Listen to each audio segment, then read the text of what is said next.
Assalamualaikum dan selamat kembali ke Fast TV. Baru-baru ni aku telah attend satu program nama dia Road Safety Expert Dialog lah, yang dianjurkan oleh Persatuan Pakar Keselamatan Jalan Raya, dan dia ada dialog mengenai the game changer, iaitu tengah mencari satu isu, satu benda, satu tindakan, satu idea yang mungkin boleh mencetus satu perubahan kepada tahap keselamatan di jalan raya di Malaysia ni, sebab setiap tahun 6-7 ribu orang lah meninggal akibat kemalangan di jalan raya, akibat keadaan jalan raya kita lah, sama ada masalah jalan raya itu sendiri, masalah sikap pemandu, masalah enforcement tak cukup, masalah peraturan tak ada, ni macam-macam lah isu dia. So diorang semua memang pakar-pakar jalan raya dan banyak juga idea yang telah dikongsikan. Video ni panjang dalam 2 jam. Hampa tengoklah, dengar dah sendirilah. Kalau aku rajin, nanti aku bukan buat supercut untuk pendekkan, carikan topik-topik yang menarik kat dalam tu. So yang mengambil bahagian ni ramai yang kita kenal, setengahnya Karamjit, kita kenal Karamjit Singh, kita kenal Datuk Suret Singh, kita kenal, dan yang lain-lain tu juga adalah pakar-pakar keselamatan jalan raya seperti Profesor Lau Tek Hua, memang dia Faculty of Engineering UPM, one of the better known punya road safety expert. Moderator pun VC UPM, Datuk Ahmad Farhan pun dulu pernah jadi ketua pengarah Miros, jadi dia pun pakar dalam keselamatan jalan raya lah. Tengku Mak Marwah ni memang biasa kita tengok dia sebagai seorang ahli tetap ke Majlis Keselamatan Jalan Raya juga. Okey, tengok video ni 2 jam. Banyak maklumat dalam ni sebenarnya, banyak benda dibangkitkan, dibincangkan, banyak sejarah dikongsikan. Something very useful. Today is our opportunity to discuss on something that is very important for the country. It's about road safety. We have to be honest that we have not progressed well, because once we are in a denial mode, we are going to defend something that is not true. The truth behind it is that many people are dying and many more people are suffering. So I guess it's timely that we re-energize the nation. Not many new ideas are coming up, not many new initiatives are coming up, and therefore, as expected, results continue to be disappointing. So therefore, it's upon us who are always thinking about road safety to come up with new ideas, right? And we hope that these new ideas will be a game changer that will turn around our fate and our situation of road safety. Okay, we had one deflection point in 1997. That was when Allahyarham Datuk Radin introduced the hidden matrix, where we looked at pre, during and after crash and look at all the interventions that was workable, and at that time we were able to come up with interventions that actually have given us the turnaround, and we had a deflection, meaning prior to that our results were going up, death were going up, number of accidents were going up, and injuries were going up. But around about 1997, there was a turnaround, and we found our deflection point. Unfortunately, the deflection point didn't last, as the number of vehicles, number of risks, and the number of exposure on the road began to climb. We saw that our results were also worsening. So at that time, 2011, we were also trying to look for that deflection. The deflection came during COVID, but it's not the true reflection. But now it has rebounded to the negative. That is the setting that we would like to discuss today. The title that is given to us is the game changer, right? So we hope that the game changers that are going to be suggested, discussed with our panelists and with ladies and gentlemen, the member of audience later, will inshallah give new ideas that we have not tested, and of course the biggest challenge is for it to be implemented and giving us the outcome. So for road safety, I would say game changer will be reducing risk on the road. It all starts with the risk. So if we want to find a different result for the country, we need to manage risk. And there are many items of risk. We also need to find a game changer to reduce the number of crashes, to reduce the severity of crashes, and ultimately, of course, to reduce the fatalities on the road due to crashes. It is intentionally to say all 4 of this, because sometimes we tend to focus only on fatality. Game changer can be fundamental element. From our understanding of the road safety scene in the country, a lot of fundamental issues have not been solved. It can also be key enablers and innovation. We have the potential of technology. How much are we using it for roads? It can be game changer in terms of policies, procedures, and related items. And it can also be game changer in terms of key interventions. Right? These are just my backdrop to the discussion, so that when we understand game changer, it has a purpose. it can cover many elements on our daily menu of things that we have to do for road safety. Game changers can have immediate effects. These are the best ones, the low hanging fruits. Sometimes we need that because we need success stories.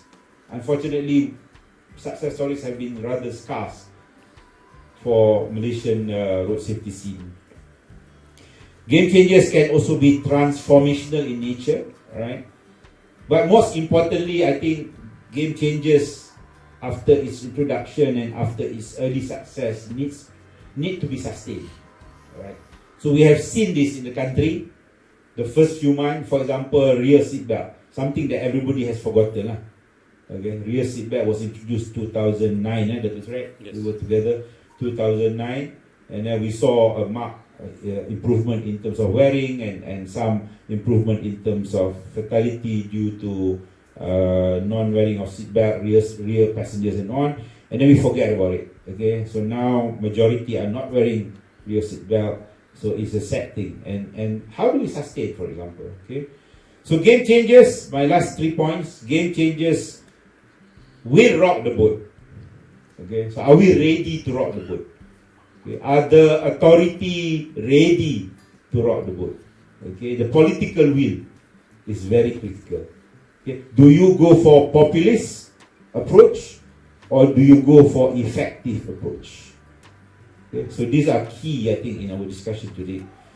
Have challenges to sustain.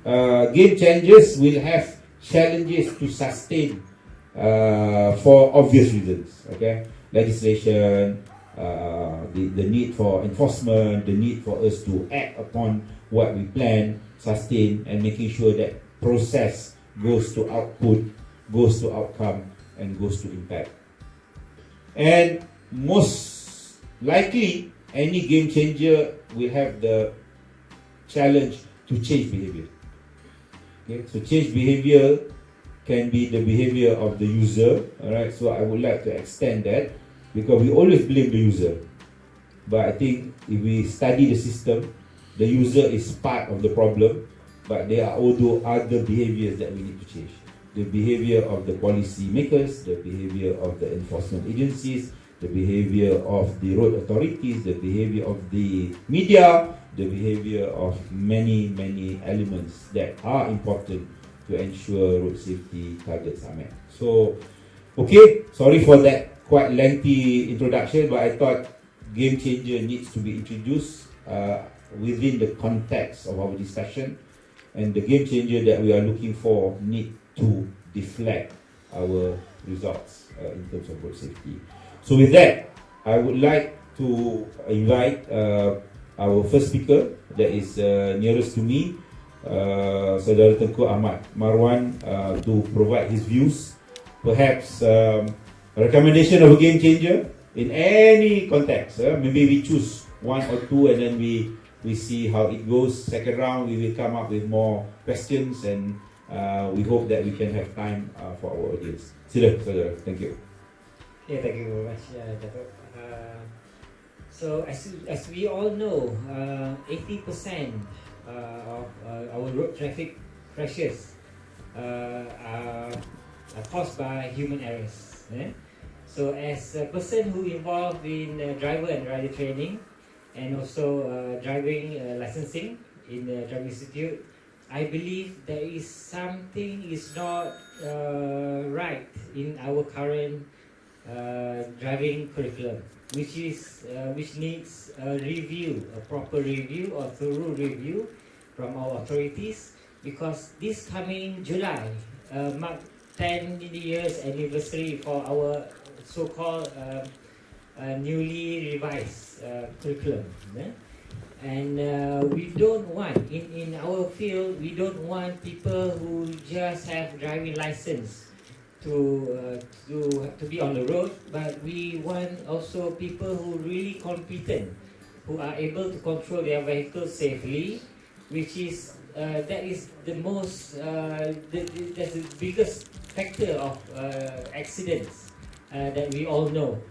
And according to the statistics, I believe we need to review the curriculum, because what we are doing now is merely just licensing people.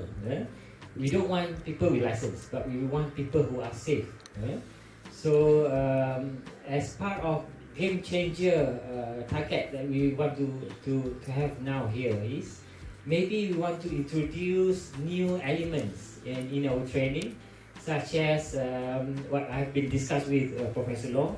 We might want to introduce hazard perception tests, just like in developed countries they have done that, because most of the accidents that happen, I believe, because the drivers or riders fail to recognize the hazards, and they fail to take necessary action before the collision. So the new elements such as hazard perception test is also very important in our driver and licensing curriculum. So from my part, I believe humans should be responsible for the most road traffic accident. So therefore, I really request the authorities to review our current syllabus, so that we can properly train our new drivers to achieve a high level than what we have now. And never forget that those people who train the new drivers are the driving instructors themselves. And according to my experience, our level of driving instructors now also below par, which is not supposed to be like that. And the driving instructors syllabus also need to be reviewed, because they are the key people who are responsible to train new drivers. If these people are not up to the standard, how can we expect them to train new drivers to a higher standards? Okay, so I guess that's all. I can have a follow up. Yeah. Yes. Thank you. I think that is a valid point. We have talked about this for many years. Yes. And perhaps we have looked at the institution that needs to beef this up. All right? We have the authorities, which is JPJ, and we have all the Institute Memandu that is supposed to convert that. All right. I remember 10 or 15 years ago, we talked about mapping. Okay, mapping being a self-regulating body to ensure that the check and balance between authority and the instruction school, the driving institute, can actually be flourishing the industry. What has happened from your perspective? Did we go, because sometimes we need to also see what went wrong. Okay, we are not criticizing, even though sometimes it sounds like we're criticizing, but it's good to criticize. What went wrong so that we do not repeat the same problem? Ada pandangan? Okay, I think Myros also have done their part in standardizing or grading to driving institute. But I think Myros should also look not just for the facilities of the driving institute, but they have to look in depth for the driving instructors themselves. Because the driving institute operators, to be honest, we all must understand that they are doing business. They are business entity. So when you are talking about road safety is not something that we make money. So we need also to make the driving institute operators understand that they don't just make money, but they also need to focus on producing better and quality drivers. So I think on that part, Myros should play an active role in grading, not just the driving institute, but also the driving instructors. So the assessment can be improved. Yes. Okay, all right. Okay, thank you, Tengku. We will pause there first. I think there's a lot to discuss there. Guru, can I say something on the assessment? Yeah, please. This might sound not so good, but it's the truth. Under Section 12, I think, of the Myros Act, Myros is supposed to be the sole authority to do independent audits of driving institutes in Malaysia. Arwah Datul Radin and myself, when we came up with the MIROS 2012 Act, we specifically put that there because when we started from coffee shop driving school to driving institute, it was felt that it's very, very important that this new research authority, MIROS, will play the role as the watchdog, and it will be the eyes and ears of the government, and it will independently evaluate the institutes which are modeled in Driver Education Training Center Australia to be among the best in the world. Okay, but sad to say, after so many years, MIROS never played its independent role. It has been a partner in doing the audits, which is not in. I had pointed out as chairman of MIROS why I'm bringing this up, and have done a board paper that this is not right, because this is an act of parliament, and MIROS is supposed to play an independent role and be the watchdog. JPJ is the licensing authority. We are the one which look at the quality standards. And sad to say, till today, Tuan Pengurusi and Marwan, you are also well aware because you are MIROS affiliate. All these years, the only criteria that is being used, and I think JPJ is also here, is infrastructure. So we go around to see whether all the infrastructure facilities are there, the quality of the pengajar, the outcomes, whether they achieve, all other compliances and all that, those are all not looked into. I have addressed this issue, I've addressed the elephant in the room, and I've made a lot of noise with the ministry, and there's a board paper on this, that MIROS need to play its role. MIROS is failing in its responsibility to be the independent watchdog of the quality of driving institutes in Malaysia to meet desired outcomes of the training programs. Thank you. Okay, alright, we take note that. Alright, bagi panas sikit tu. Alright, bagi panas. The truth must be told. Okay, saya pun terasa juga lah, saya ex-KP MIROS. Correct. Okay, but it's true. Alright, so I think we touch on some big issues there. Yeah. Okay, nanti kita round summarize. Okay, Mr. Karamjit, what are your views on a game changer, perhaps from your perspective? Okay, good morning everybody. Well, to be honest, the main reason I am here is because for many years they've been noticing that many Malaysians dying on the roads for no reason, and I mean there's excuses like no safety belt. I've seen accidents where people fly out of the car, and even my neighbor next door, whenever he balik kampung, I always tell him, he has 3 children, and I tell him, make sure your kids wear the safety belt at the rear, and he tells me, it's okay, I'm a slow driver, don't worry, So that kind of things. So we genuinely want to change the mentality of people on the roads. We want to genuinely save Malaysian lives. So that is why we have, set up this organization. Myself with Dr. Razak, with Master Jamil and all the rest. So yeah, another thing is sad to say, just yesterday a friend of mine, his 17-year-old son died in a motorcycle accident, and he had no license. So it's just a waste of life. So too many youngsters who are riding motorcycles are dying below the age of 20. That every day you see 16 years old, 17 years old, no license, taken the mother's motorcycle or father's motorcycle. So all this has to stop.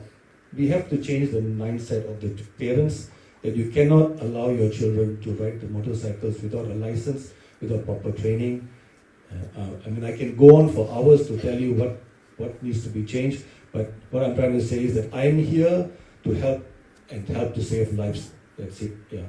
Thank you. Okay, I think this one is very key. As we all know, the statistics have shown that the age category 15 to 25 is the highest, and we know also studies have shown that many of them are riding first time without knowledge, thus with low or no competency, meaning learning from friends rather than learning from the right place. And of course, without license and not abiding by the rules and not wearing helmet and so on. And we have a hypothesis which yet to be proven that this then brings about the next generation behavior on the road, right? Because they learn the wrong way. So they grow and nobody checks them. Enforcement is not there sufficiently to check them. Society is not there to frown upon them. And Mr. Karamjit brought the issue of parents, all right? And we have, I think, 1 or 2 cases of negligence, but that was brought to the court, I think, a few months back. But how do you think we can change the parents' behavior? Because they were also doing that, perhaps. That's why their children are doing it. Well, any thoughts? Actually, well, I think first of all, we have all the rules in place, to be honest, like any other country, like Australia or New Zealand, but unfortunately, nobody follows them because there's no enforcement, to be honest. There's no enforcement from the police or the JPJ, like the heavy vehicles which are overladen, overweight, and I personally have experienced driving on the highway where 18-wheeler truck's tire explodes in front of me, okay? And that is because the truck is carrying the 3 times the weight that is allowed. And so all these kind of things happen. So there's a lot of things involved. I mean, like I said, I can go on talking for hours of what is wrong, but basically all the relevant agencies have to work together to solve these problems. Yeah, enforcement is very important. Enforcement. Okay, thank you. Okay, getting the agencies working together is something that I will highlight as a bola tanggung because Prime Minister, the PMX, also talked about silo mentality among ministries. All right, so we have silo between police, JPJ, local authorities, MIROS, and whatever that we want to put in as the overall scene in terms of doing good for road safety. So I think that is something that we will highlight as perhaps the game changer that is needed, because we know lack of enforcement happens, right? Why? I think we have discussed this until the cows come home, but we need something to perhaps give to the highest authority of the country to say that, hey, under Malaysia Madani, we need to change this. This is the only time that we can change this. So perhaps that is a game changer that we're looking at. So thank you, Mr. Chairman. Yeah. Can I just add something? Yeah. You see, in enforcement, we need a single chain of command. We find that one enforcement agency, we find that one enforcement agency says no discount. Another enforcement agency does a Madani program giving all the discounts. These are both enforcement agencies. So the question is, there was a time, the previous chairman, Tan Sri Ismail Ali, he wanted to have a single enforcement agency.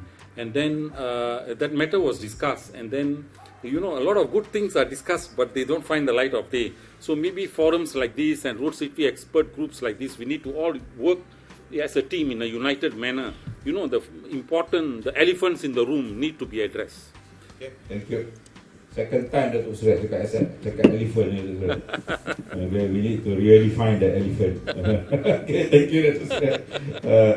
Ever passionate. Okay, we also get our teh tarik together sometimes after 6 months, chapati, and get talk about road safety lah. My chapati partner. But not enough time now to do that.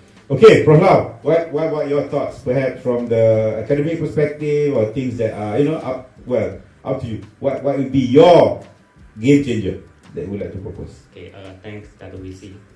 Okay, I strongly believe that the use of AI will be the game changers for road safety. So we can see that the AI is become more and more commonly used in many applications. But if you look at in the field of road safety, so far I haven't seen that this has been used heavily. Okay, according to my team survey, we found that in Malaysia, around nearly 30% of the deaths in accidents, they are not died on the spot immediately after the accidents. They have been waiting for a long time because of the ambulance come late and so on. So therefore, finally they lost their life. So I asked some authority. I said that how did you detect the road incidents? They said that, okay, first there are 2 ways. Commonly there are 2 ways. One is they said they have the CCTV. But when we look at the number of CCTV we have in the country, actually it's not enough. Even along the highway, I said that I make a joke with a friend. I said that if one day you want to involve in accident, make sure that your accidents in front of the CCTV, so that it can be seen in a quicker manner by the authority. And the second way is that maybe they said our Malaysian will help. When you see the accidents, you will make a call to them. But unfortunately, I asked many people.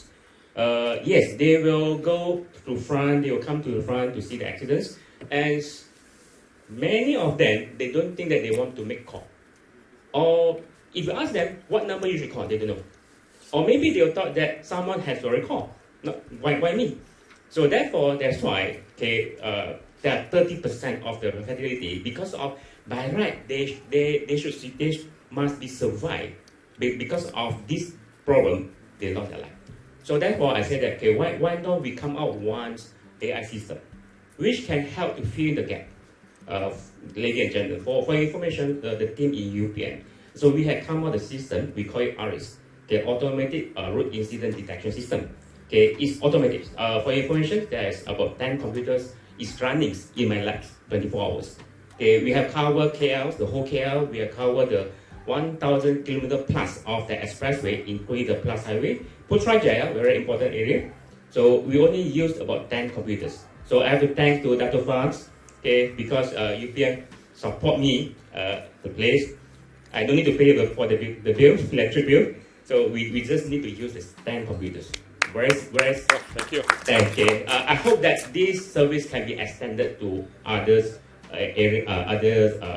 district in Malaysia, because we give free service to DBKL, to LLMs, and to Putrajaya Holding. I said that you use it, we are not going to charge you because of the running cost is very low. But I hope that in future there are more and more AI, because as human we know that there's a limitation.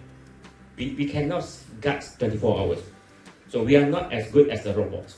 So therefore, of course, our role is still there. But we need a good helper to help us to make the world better and safe. I think this is my personal view. Thank you very much. Thank you. Thank you, Prof. Lau. Indeed, AI is changing the world. And I think we as a country, we have not optimized. I think we have talked about intelligent transport system when I was still young.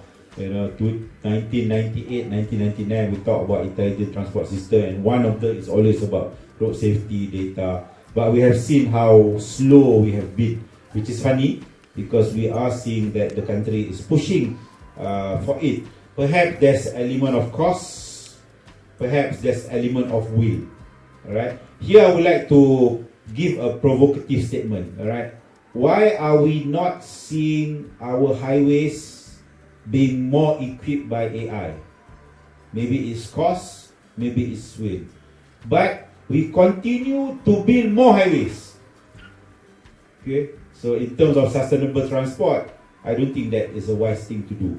Okay. So the philosophy of the country so far, solve congestion with more road, and the road in no time will be congested. So you look at LDP, it's congested. You look at Duke, it's congested. You look at NPE, it's congested. So we have to challenge this perhaps. Okay, so the money that we can spend on equipping our highways so that they are well equipped by AI, so that it helps in traffic management, congestion management, as well as safety management. Perhaps it's not there because we go into new highways and we have new highways, and you can see KL now. Now that I am staying in KL, I say, oh my God, what have we done to our road system? Okay, to me, I'm not an advocate. I'm very open about it. We need to seize this, and yet we are coming up with new highways and new highways and new highways, and with more highways on the road, more people will die. Okay, so that is something. I think, I'm not sure Myros has done correlation between number of crash and death with the number of kilometer on the road. Okay, I know we try kilometer travel, but in fact, if we find correlation between the number of kilometers on the road, maybe it's also positive. This is just my thought, because AI is there. But why are we not investing enough for AI? Now I'm passionate. Okay, Datuk Zuret, you're next. Maybe you can comment and your game changer. Oh, I see. Go ahead. Okay. Yeah. First the comment. 1994, Arwah Radin, God bless his soul, he had come up with the first motorcycle lane in the world, it reduced fatality by 90%. We had the evidence, but we lost out to the highway lobby. You know how this funding happens? Okay. When I speak to KKR and JKR, they tell me they have proposed our proposal on motorcycle lane to APU. So APU says yes, it is in the list. Finally, when the decision comes, motorcycle lane is not part of it. So then I check with friends in APU, why is it that we are not beginning to build some motorcycle lane? They say because KKR and JKR, they have put motorcycle lane there, but it is not the top priority. It is number 3, number 4, or number 5 sometimes. So they have to draw how much money they have to draw a line. So all the expressways get approved, and all the motorcycle lanes have been waiting to be built.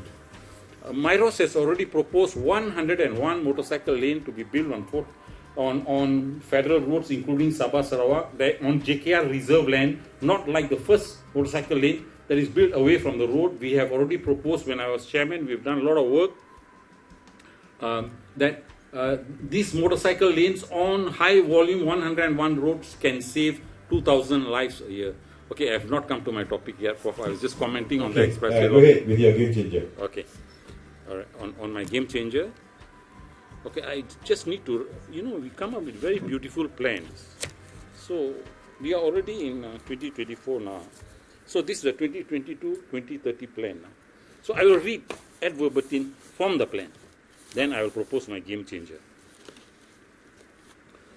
Para penunggang motosikal merupakan golongan yang paling berisiko untuk terlibat dalam nahas jalan raya.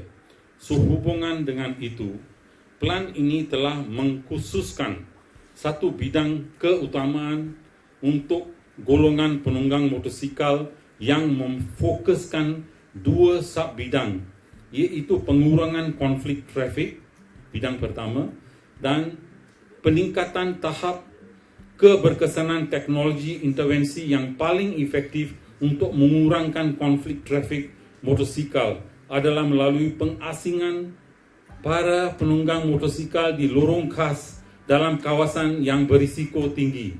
Walaupun intervensi ini melibatkan kos yang tinggi, keberkesanannya telah terbukti bagi mengelakkan pelanggaran yang melibatkan motosikal dengan kenderaan lain yang saiznya jauh lebih besar.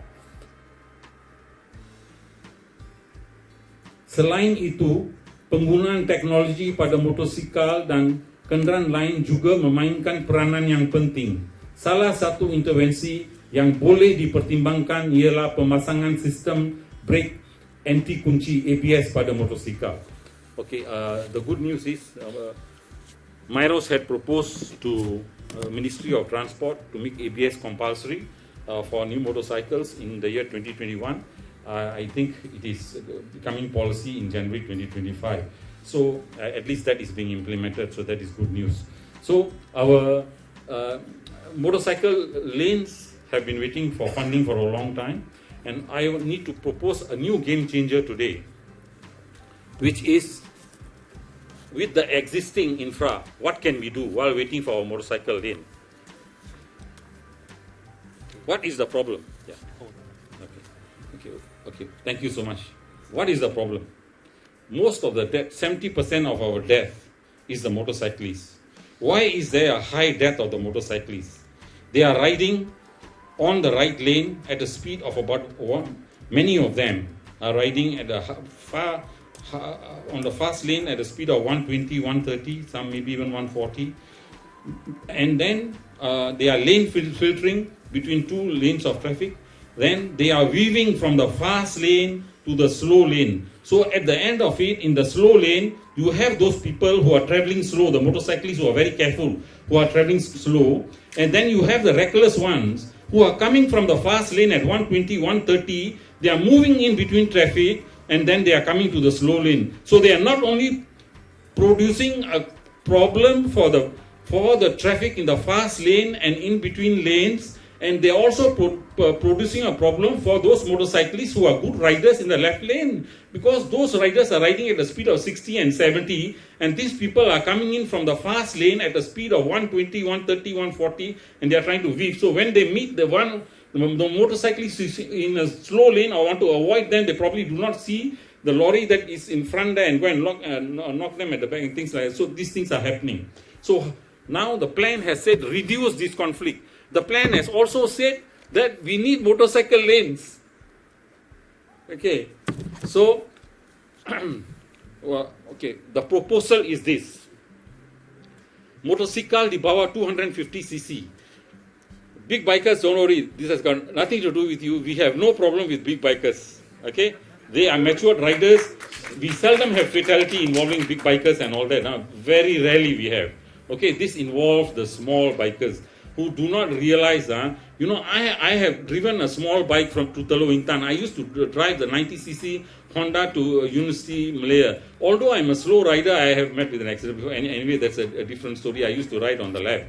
Okay, so proposal is it will be illegal. Change the road traffic rule. No more riding on the fast lane. No more filtering. No more weaving. The kapchai can only ride on the left side of the road, and that is the law under the road traffic rule.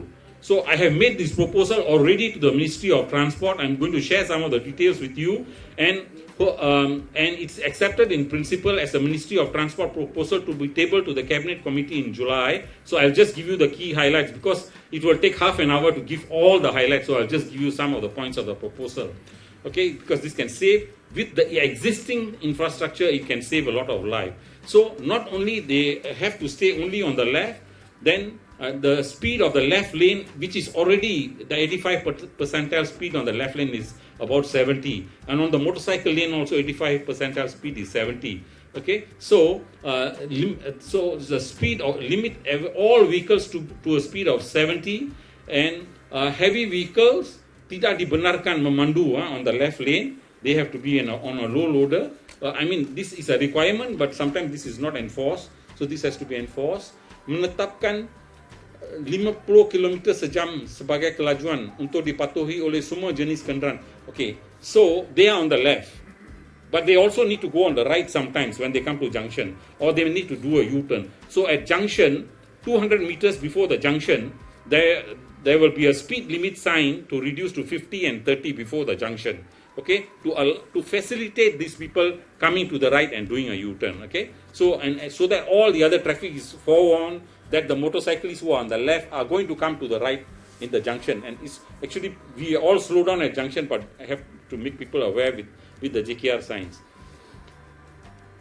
Kenderaan besar yang dipandu di lorong kiri hendaklah utamakan keselamatan penunggang motosikal. So there must be a provision in the law that if we knock a motorcycle, if we recklessly knock a motorcycle in the left lane, the bigger vehicle must prove their innocence. So that means we must give them priority. They are now, we left them in the left lane, but they must have some priority in the left lane, that people will not be reckless with them. Yeah, okay. So there are two important support ingredients which are required for the success of this proposal. One is there has to be effective advocacy and national education, effective advocacy program, just like we did for the National Helmet Initiative. Second important ingredient is it will require the full support of PDRM and JPJ working hand in hand, berganding bahu untuk melaksanakan inisiatif ini. And by God's grace, with this initiative, even while we are waiting for the motorcycle lane to be rolled out, I think Arwah Radin used to say we can get about 50% of the benefit if we put the motorcycle in their own zone. So if we put them in their own zone with the mixed traffic, okay. So even if we don't get 50%, if we get 20 to 30% of the benefit, I think it is quite okay. Good. Thank you. All right. Again, motorcycle is key. Yeah. Definitely, Datuk Surat buat thesis. Okay, I don't know. Okay. Congratulations, Datuk. Thank you. Always very thorough. But again, I will also be the devil advocate. We also need to understand why people use motorcycle. for commuting because they know that motorcycle can get them to their destination faster. Alright, so we have to address that. Okay, and that's why they weave. Okay, because they can't wait and they can't queue. So I think this is something that can be a disabler for any potential game changer. So we need to put, we need to see things in a systematic or in a systemic way because everything is related to each other. So perhaps while that idea is good, how many % will follow that recommendation? We still have problem of enforcement, whether and how do we enforce it? And of course, AI can be a solution. Okay, it could be something that we can monitor all traffic, and therefore it can be effective. So sometimes we have a very useful suggestion, but we need to reinforce it or assure the outcome with other interventions. So perhaps the systemic way, okay, to look at road safety as a system have to go beyond only papers. Okay, we talk about road safety management. Many of it are just paper. We pledge, we have standard, we have Malaysians, the world standard and so on, ISO and so on. But at the end, what's on the ground is not there. So I think these are also challenges. Okay, all right. So good, many points. So Captain Bala, nice to see you. I've not met you maybe 10 years ago, mungkin. Okay. So what are your thoughts? I mean, kita dah dengar, okay. Maybe your idea dah kena curi ke whatever, but I'm sure you have the opportunity now to tell your views on the game changer. Silakan. Thank you, Dato. Actually, I'm the president of Road Safety Marshall Club. Road safety became my passion. So we started 2008 Road Safety Marshall Club. The first thing we address is to give free motorcycle pillion riding helmet for children. Children will go to school. Because 1994 I involved in an accident. And they throw me on the road, they covered me with the newspaper, they measured me. And then I was packed in the plastic bag, put in Land Rover. And I was saved by a photographer who took my photo. And I told him I'm still alive. They rushed me to the hospital. So I say if that day they don't save me, my mom would have taken care of me in the coma stage until today. So I said this shouldn't happen because of the burden of injury. We want to reduce the burden to the country, burden to the money, burden to all these things. So we come up with a bottom-up project that is to provide helmet for children who are really ready to school. So we catch the children outside the school. So we go and rob the corporate company. Bridgestone is here. So we rob corporate company. Genting give me $500,000 to do helmet project. So I bought helmet. So we don't want to tell the schools that we are giving helmet because the Guru Pusat come bagi tahu. Tomorrow don't wear helmet because orang nak bagi free helmet. So I learned a lot of things, So to give the helmet, I need a good salesman. So I went down to corporate company. I know they are very good in talking. So I tell the corporate company, you give your stuff to me. I train them for 1 hour, like a salesman, hard sell. So I bawa there in front of the school. We hide. We get the JPJ to stop the parents who pick up the children, and then we give the helmet to them. And they need to speak 5-minute hard sell. So they will ask the question to the children. When you grown up, you want to be what? Some of them say, I want to be pilot. Nowadays, children say YouTuber. Say, if you accident, you don't become pilot, you become savior, and you become coma. So we push like hard, very direct. And then we saw the father not wearing the helmet properly. So we tell the child, sayang ayah tak? Then the child will say, yes, sayang. Kalau ayah accident macam mana? Tak nak. Then say, ask ayah to wear seatbelt properly. So we go bottoms up. So we find that this is the way to approach as a non-governmental organization. So I distributed 32,000 helmets until today. I robbed a lot of people. Sandabi, name it. Police, PDRM give me money. JPJ give me money. All these government agencies don't think they are poor. They have Puspanita, they have per cap. So you can ask them for small money from them. And they buy maybe 10 helmets. Enough, Chico. We do small projects. Kecil-kecil, lama-lama we can succeed. So we don't stop this. The direct antibiotic is to provide helmet to the children who are riding to school when they involve in an accident. And then I realized when we do research, we found out some children don't want to wear. So we wonder why we give free helmet, they don't want to wear. Panas ke apa ke. Some children complain it's very hard, very tight. So we realize, bukan semua budak-budak pakai 54. Some children will be using 56. Because they pakai tudung, dalam tudung ada knitting. So we need to calculate all this. So when Oman government sent a team down to visit RSMC, they say, how come you give helmet people wear? We give helmet people don't wear. So I told them that you need to see the size. You need to see the color. You know, you can see people, children likes to choose the color. That's why sometimes the corporate company will say, okay, I donate, but the color must be my corporation color. So we tell them you cannot choose. We give 4 colors. Let the child choose the color. So ini semua sangat penting. Kecil-kecil punya matters. That does matters. When the corporate company give you money, put them in your department. Put them in your NGO. So they know how you spend the money. You don't use for admin. You have to give. So to reach out the success story, to be a game changer from not wearing helmet to wearing helmet, it gives them a lot of motivation. The 5-minute talk is very important. So saya pergi Gong Badak. Whole Malaysia we do. So I went to Gong Badak. I see my success story. A child will give bicycle helmet.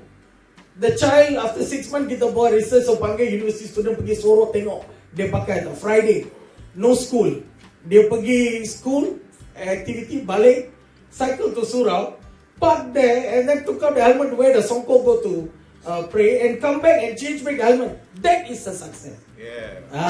That is a success. It's not giving 32,000 helmet. It's a success.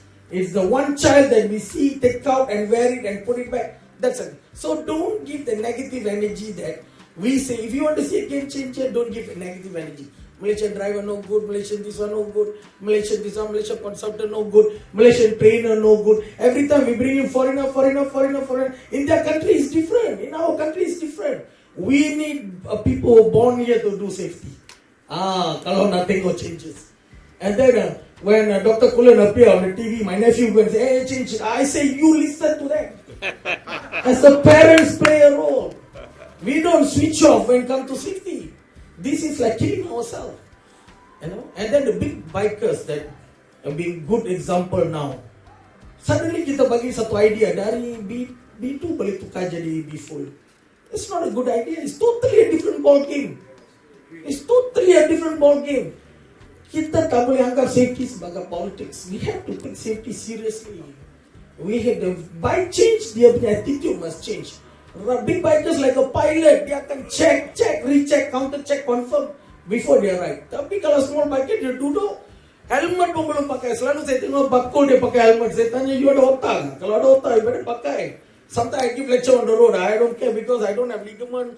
I know what is injury all about. So I tell them, we have to start young. Kalau hari ini we do children's helmet project, that is a game changer because the corporate company has money. I saw dulu try Toyota buat children's program, now buat treasure hunt. So we cannot. Kita kena tarik dia balik masuk dalam safety.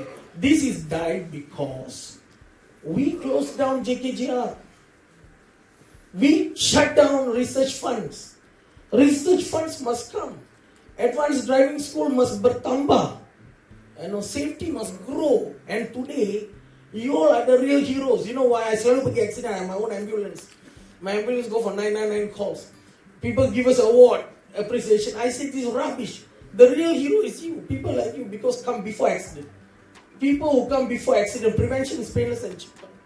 So the game changer starts from you. Today is a Labor Day. No holiday for safety people. No holiday for safety people. This is the real hero. So I talk to you. I've been looking at safety since every time I get MKJR, conference and all this. I see the real hero. That's why morning my Dr. Kulan keluar TV cakap ni, then my nephew say tukar tu channel. Saya kata I kill you. I kill you. Because you listen. It's a God's word. So I want to say thanks to everybody. Thank you. As energetic as ever. Okay, thank you very much, Dr. Bala. Perhaps I think wonderful because you are bringing one dimension that we have not discussed is actually to humanize. I like to use this word, humanize. You are humanizing the intervention, right, towards outcome, right, rather than process. Because if we just give helmet, it's a process. And then whatever they use, they wear, is not a reflection of safety.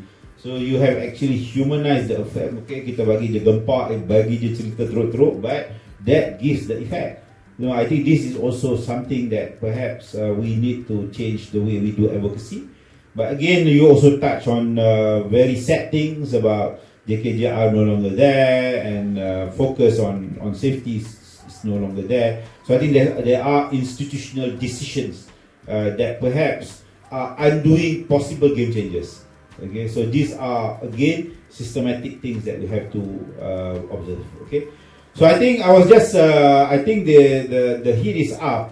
Before we go on a second round, I think I would like to invite our audience to come, and then we see how things are. So please, anybody who would like to give your views of a game changer, and also you can comment and add on whatever that our panel has done. Yes, please introduce yourself as well, so that we can actually record your contribution. Tolong Mike, thank you. All right.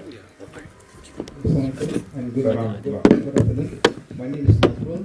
I'm from MKP Masjid. Okay, I got two want to share and comment.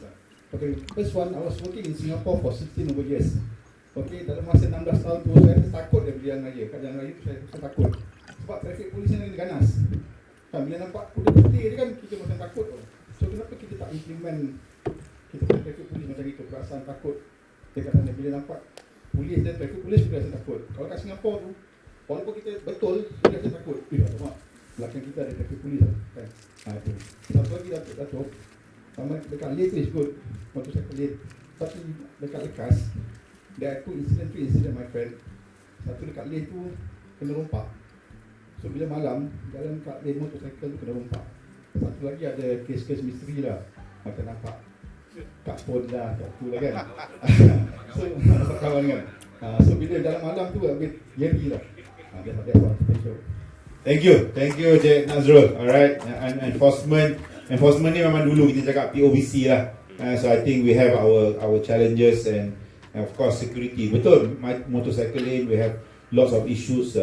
Actually motorcycle lane has been something that have actually solved a lot of problem, but things have evolved as well. Capacity of motorcycle lane are also have exceeded its capacity, so therefore people feel that they will get better speed and better space on the normal road. Okay, kalau kita tengok federal highway, you see that. So it's now normal, and I'm sure the person who goes there on the normal road does not understand the law, and of course the capacity, the size of the bike, these are all important. And I remember Arwah Hussein was also here. He also did a study on capacity of motorcycle lane, and we have actually identified the standard and the design for motorcycle lane. So I think there are efforts that are being done, but I think sometimes we cannot say that this is true forever. That's why MIROS has been created. We can actually do research, and we have university friends here as well. We have to now, give some insights on things that matters and that can influence change, all right, design change and so on. But we also need the local road authorities and local authorities to also understand their role, okay, to enforce and ensure that the design are improved. We cannot have the same design of capacity when we know the numbers of motorcycle on the road has increased to 70-80% now, registration, and even on some road stretches. We are looking at bikes that have different kind of dimensions now, with big bikers also growing in number. So all this have to be taken into consideration, and if we come up with a design that is still the same when it was introduced in Federal Highway 40 years ago, surely it doesn't solve the problem. So I think sometimes we forget the root of the problem. Okay, so just to respond on that. Any other view from the audience? Yeah, we have Marizwan, Sir, and then three. Let's go. Okay. Yeah. Quick one. Very quick one. We have learned. Sometimes we make mistake. You see, that was the first motorcycle lane in the world. Dr. Maris is sitting here. The new Myros proposal has taken note of the fact that building a motorcycle lane away from the road has got a lot of problems. You don't share drainage, you don't share lighting, you don't share enforced maintenance, so many things. That's one. And at night, people don't use problem of hantu and things like that. And then whenever new project, utilization is much more in the daytime. You know, at night you have got other problems. And then also whenever they do new development projects in that area, you know, if it is so our new proposal, there is always the motorcycle is affected. So our new proposal is parallel to the existing federal road on the JKR reserve. Yes, Dr. Maris, we have already proposed for 101 road. So on the point that you raised, we have realized that there are some mistakes there. So we learn from our mistake. Thank you. Yeah, Maris, please.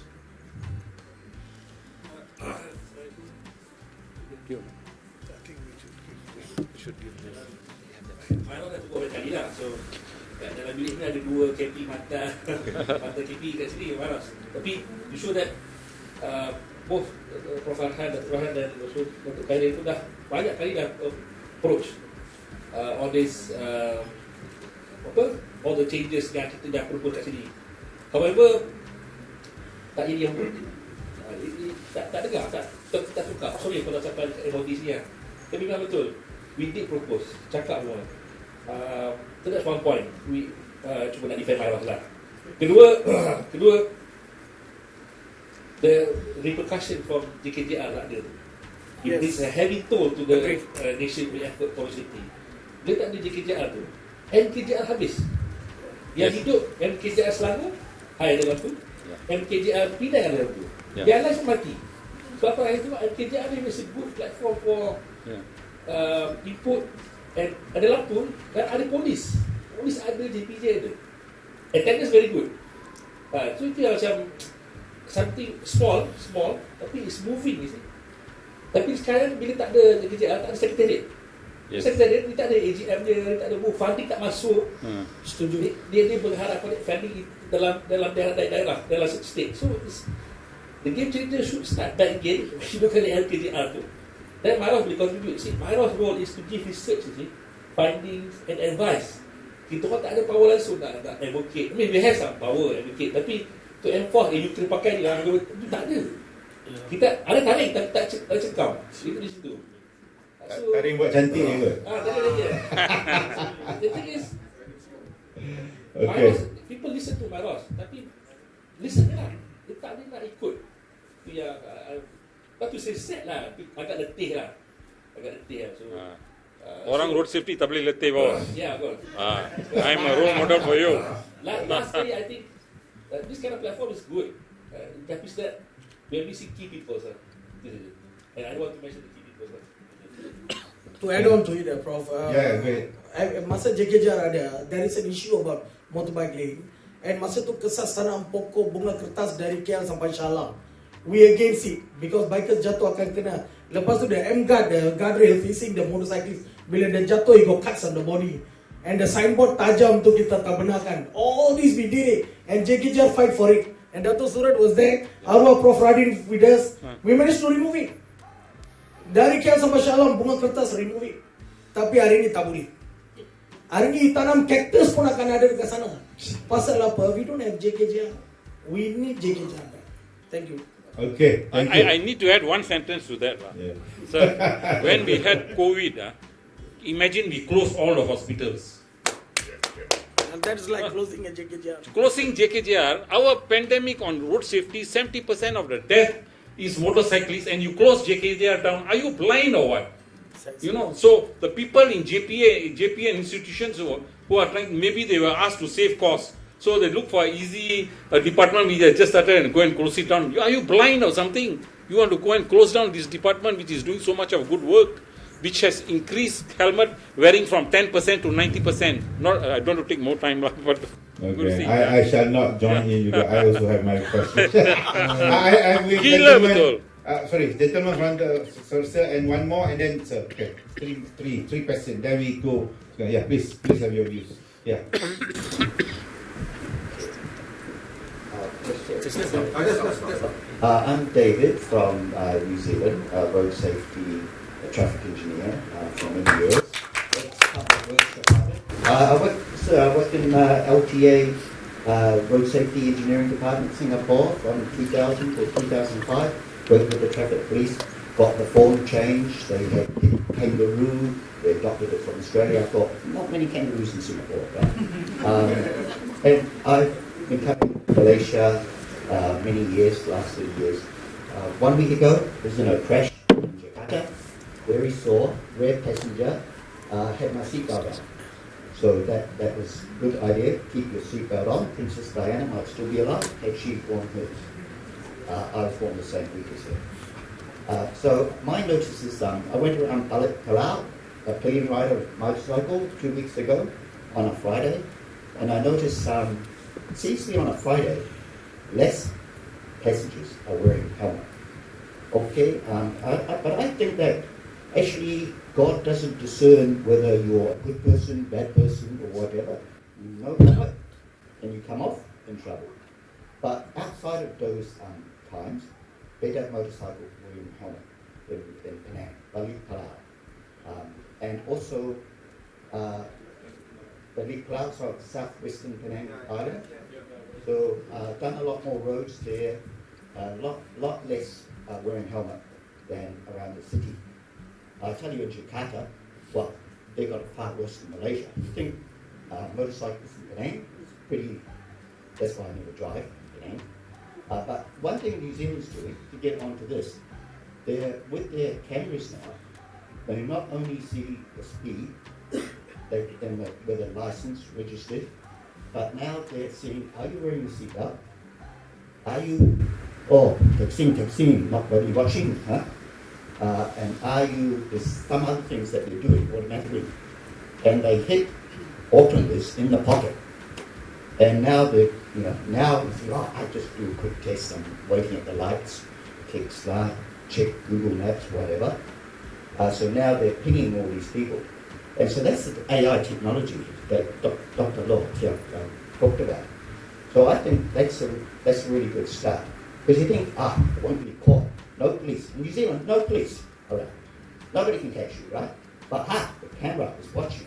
And New Zealand has very few. We have very few red light camera. We need a heck of a lot more. And the government's not doing it. And that's annoying the local mayors who want to have the red light camera and the speed camera. So they're getting the fancy cameras, but we're not using them. Israel, like 30 years ago, had the gantries. So not only do you get pinged for speeding, you're travelling too close. In the regulations, you're going 70, you remember, you're supposed to have 4 seconds between you and the car in front. So they ping them. They give them a fine, travelling too close. I don't think any other country does that. Why not? The technology does it straight away. The police used to do the speed cameras in New Zealand. Now it's a New Zealand Transport Agency. So why is that? Why? Because they think, the police, they just sort of do it. They have to do it, so they don't put their effort into doing it. But then the agencies, we're pretty hopeless in New Zealand, right? I've said it out publicly, right?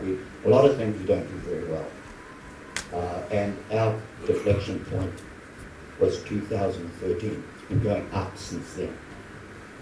So even in Australia, we try to follow it, and they've gone up. So, in Australia they have, it's a public holiday, like today. So today, happy journeys, we doubled the demerit points. You see? So now you're twice as likely to lose your car if you both speed and do weaving or something rather, and they catch you because it's a holiday. So they make it, yes, we give you benefit of the holiday by doubling the demerit points, doubling the fine, doubling everything. So there are some kind But we don't have demerit points in the country, that's a problem. No, that is wrong, Professor. Okay, it's not working as well. Yeah. I think we have another, thank you David for coming all the way. One gentleman and then the front, okay, please. Assalamualaikum dan salam sejahtera. I'm Landu Zawawi daripada Perubahan Malaysia yang palang lubang satu Malaysia for free for 17 years. Saya Well juga, done, well done. saya juga nak mengaku, I would like to admit that I'm one of the people to make sure JKJR tutup. I have to admit to you guys. Because saya pernah berjumpa dengan pihak JKJR dan saya nampak pihak JKJR ada bekerjasama dengan Brotherhood. Saya pernah terlibat dalam kempen Keselamatan Jalan Raya yang saya buat, Dr. Moto International dengan XCR Honda, dengan JB, Kaya Bar Racing Boy. Banyak kempen saya buat. Begitu juga kempen JKJR yang bantu kami, iaitu di program Keselamatan Jalan Raya Lanskop Mamat Wadah-Wadah Kuala Lumpur dengan PDRM. JKJR ada. Tetapi saya yang berjumpa dengan pihak JKJR, ada orang JKJR sini, masih ada lagi? Kalau ada lagi, tolong mengaku. Sebab saya nampak JKJR ni hanya platform di mana mereka hanya tak terlalu berkesan. Mungkin berkesan macam Bala, you ada NGO sendiri dan mereka hanyalah on the surface saja. Faham tak maksud saya? JKJR ni on the surface saja, di mana satu platform untuk mendapatkan dana melalui JKJR, itu saya setuju. Tetapi diorang terlalu lembik dan saya dah bagi amaran banyak kali, saya cakap tolong bangun, tolong bersama dengan NGO, tapi mereka tak bangun. Dalam satu negeri pun mungkin ada dalam 6 orang JKJR. Kalau kita tengok betul-betul, setiap negeri ada hanya beberapa orang dan mereka tak cukup kukuh. Saya cakap kalau tak boleh bergerak dengan betul, tak boleh mampan, tak boleh integrasi, sekadar menjadi balaci politik, balaci kapitalis, baik tutup terus pada muka. Tapi maksud saya bukannya tutup forever. Saya nak tutup supaya the next round of new JKR should be stronger, more integrity, bukan balaci politik. Itu maksud saya. Dan sebab itu juga saya di sini untuk bersama dengan pihak Myros. Terima kasih Malaysia pergi bersama dengan kami. Maksudnya the next generation of JKR, a new one. Bukan sekadar menjadi platform di mana funding masuk dan diserahkan kepada NGO. Sepatutnya kalau JKR tak ada, lebih bagus pada NGO, lagi bagus. Lagi bagus pada saya, lebih efektif. Dan saya ucapkan terima kasih semua. Dan kita bersama juga dengan pihak yang baru ni, RCA ni, dengan harapan membawa satu perubahan lah. Dan bukan menjadi terlalu takut, terlalu hormat kepada puak-puak kapitalis. Terima kasih banyak. Assalamualaikum. Okay, terima kasih. Satu lagi soalan, ya. Okay, we have 2 more, alright. And then we have time, so don't worry. Sila. Bismillahirrahmanirrahim. Assalamualaikum. Isteri daripada education, long way from the top. I believe, totally agree whatever mentioned by panel, respected chairperson. The game changer for me, the basic is 3 things. First, if we talk about the education or knowledge. The second one should be skill. I mean, everyone have experience as a driver, so how we can improve our skill. The third one is aptitude. Is you only have knowledge and also skill without aptitude is nothing. I totally agree. Whatever campaign mentioned by panel is to start with the kindergarten. Don't go to the paper just before they state for the they take the license. So we need to educate the people. So without education, this proper education, we need to introduce one of our safety. Now we going anywhere, we're talking about the safety first. But in implementation, is safety last. Safety is either you want to apply or not, it's up to you. So we should be, every person, every individual should be, when we talk about safety first, so we have our principle. So we need to apply. So my point is we need to introduce whatever to the kindergarten up to the university level. So don't think that education is either I can take or I cannot. This is a safety. Okay, thank you very much. Okay, we have gentlemen on the right side of the room. Any more after this? Okay, two more. All right, good. 3 more. All right. Assalamualaikum warahmatullahi wabarakatuh. My name is Syahriman. I'm professor from UNIMAP, University Malaysia Police, Center of Excellence, Automotive and Motorsport. Regarding one of the item, previously I think in 2000, just want to tell our experience. We studied on the accidents from primary accident, where suddenly the car starts slowing down and suddenly stop when they start to observe the accident on the road, on left road or right road. I think we normally see on the road every day. So what we study is that we want to know the perception of human. If, for example, if we covered certain thing in a way, we covered using this formula, so that the person would not look at the accident, they would go without looking at the accident. The trick is that so that people will not look, so the flow will continue, so they will not be secondary accidents from the primary accident. Pada maknanya ada accident, lepas tu orang lalu, orang akan berhenti nak tengok. So fundamental dia, kalau kita tak bagi orang tengok, apa akan jadi? So we tried many things, the cover with certain notice or whatever. So we found out that there's one best solution that people would not look, so they just go away, so there will not be massive jam on left or right of the road. So we make the experiment with the help from the police, Penang police, Bukit Aman traffic, everything. Then we get a good result. So we publish the paper, and that's it. So we would like to know if I think all the universities in Malaysia are doing certain kind of research. So we find a good result, we publish a paper. So what's next? So I think currently there should be a certain higher body that will continue our R&D to the actual use of the in the road lah.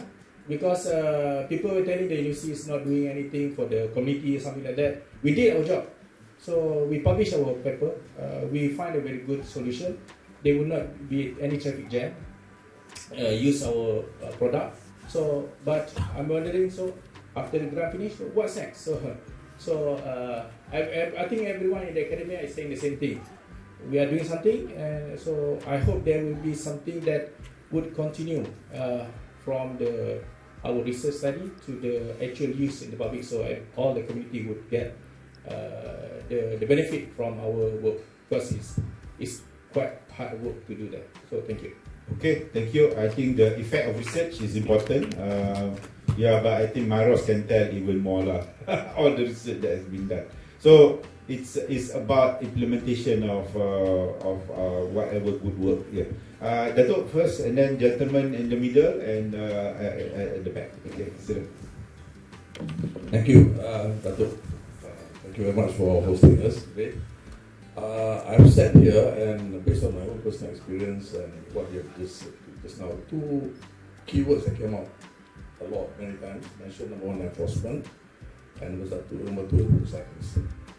I grew up, and I realized those days, if you don't have a license, if you are caught riding or driving or whatever, the parents will be hauled up by the police. I don't know whether this law has been changed, so much so that even some parents have been allowing and encouraging their children to just ride a bike. Some they are just not even 12 years old. You go to the kampungs, you find them. No kampung, not far, they're riding on the public road and without helmet, nothing, and they're just going at speed that, they have no idea. They are not being taught properly. I don't know, as police, the DSP army, I don't know whether the law has changed or not, when the parents are not being hauled. So for as long as this is being kept one eye closed, then the parents don't care. Imagine you haul them up to the police station and find them and put them in jail or remand them for 24 hours for allowing that to happen. This will be the game changer. Otherwise, you can never change the attitude. People just take the car, take motorbike freely, and just go. That's one. Number two, I also have a small bike lah. It's Harley Davidson, but not a big one, medium one, as Foster. I used to take the motorcycle lane. I tell you, it's heroin riding into the motorcycle lane because they're not paid. And then we ride a big bike. We don't ride very fast. Then you get sculptures everywhere back. We've been in and out, silent, no sound. Kita terkejut. Many times we almost went on the road because it's so narrow. You have to make for it. So there's no full-heartedness in making a motorcycle lane. That's one. Number two, they are all the time victims to highway repair, especially. Every time there's a highway, you look at Keselamatan, for example, I go on highway. Every time there's something highway, the first victim will be the motorcycle lane. And this motorcycle lane, they are not connected all the way, You ride, for example, let's say from Kelang or whatever, then you reach Sumanjaya, suddenly you finish. You come out. And then suddenly you come out, and then you got to avoid all the cars coming on the side and turning into Sumanjaya. So this is, I don't understand what kind of design is this, but you want to do it properly, Just to add on, this big only the motorbike lane. This big one. How the...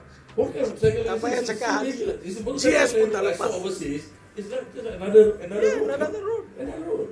many of the expressway operators, they have not consulted the authorities to do the motorcycle lane. They pandai they buat, they never followed any guidelines, and you see the authorities are getting the blame because they are not well designed, they're going nowhere. Okay, the third one is, I want to ride on the North South Highway. Where do I ride? There is no motorcycle lane, there is an emergency lane. Are you allowed to ride an emergency lane or not? And then if you go on the left, the car don't care about you. The attitude, and you got to go to the right, you are not supposed to ride, it's too dangerous. Actually, we are also confused where to go. So you end up weaving up. Where no traffic, go to the right. No traffic, go back to the left. You know, and this kind of thing, sorry, you got to right there, you know what's happening. You know? Right. Number two, now the biggest threat now is the e-hailing riders. The Grab, the whatnot. Now, I don't know what is, there should be some kind of regulation. They have to be identified. For example, their barcode should have number, let's say Grab G01 besar-besar on the barcode or and the color of the company, so that if they flop, and you know they all beat the traffic light. Number one, they beat traffic light. Number two, they have no brakes. So they expect you as a car to lock up for them. Huh? They're not going to stop for you, no? And if you don't make it for them, they get very angry. So how do you report these people? You don't know. You can't see the number plate. It's so small. They just go zoom and that's it. But elsewhere, you know, Indonesia and Thailand, even the helmets have got number. So that you add a jacket. So you can identify these people, and there must be a call center for you to complain. Like I said, JKR, whatever they we just talk about the TKJR, for example. This could be a call center for us to file all our complaints. Then the company themselves will need to haul up and educate these people. Otherwise, they are really honest, honestly. They beat all the laws. You see which motorcycle stop reflect nothing. They will just go. Right. Okay. Ada gitu? Okay. One more. There are also countries like Thailand and I think even highways, they totally ban motorcycle. No motorcycle on highways. I don't know whether you want to look at this. If you cannot prepare the motorcycle lane, then the big bikers will not like it. Yeah, but understand. Okay, then restrict to bikers only. 500cc and above only can use the highways. Most of our death is on federal and state roads, not on expressways. Thank you, Dato'.